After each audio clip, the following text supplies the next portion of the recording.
Big love shout out mga pangga. Dito tayo ngayon sa taniman ni tatay ng talbos ng kamote. Tayo magluto ng ng talbos ng kamote para isahog natin sa munggo mga pangga. Ito po. Nalalago ang talbos ng kamote ngayon kasi nag-ulan kagabi.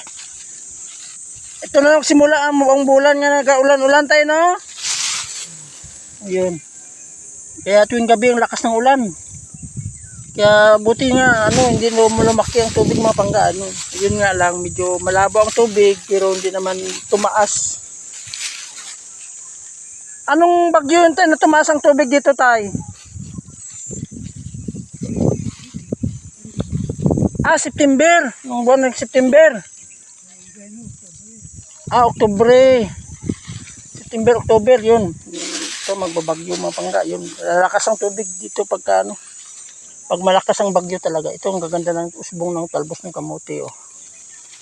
Ito haluan natin ng mga pangga. Munggo at saka bantalaan. Ang tawagin sa atin. Ang kagandahan lang kasi sa talbos ng kamote, kahit anong ihalo mo, basta munggo lang ka partner.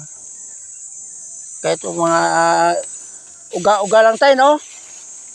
Masarap na rin eh. Laga mo yan eh. Ha?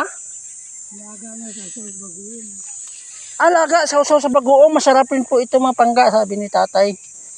Laga lang tapos sausaw sa bagoong. Ay, goods na tayo, solved na. Oo, kumbaga parang half cook lang tayo, no? Pagkalaga. Sausaw sa bagoong daw, sabi ni tatay. Okay na.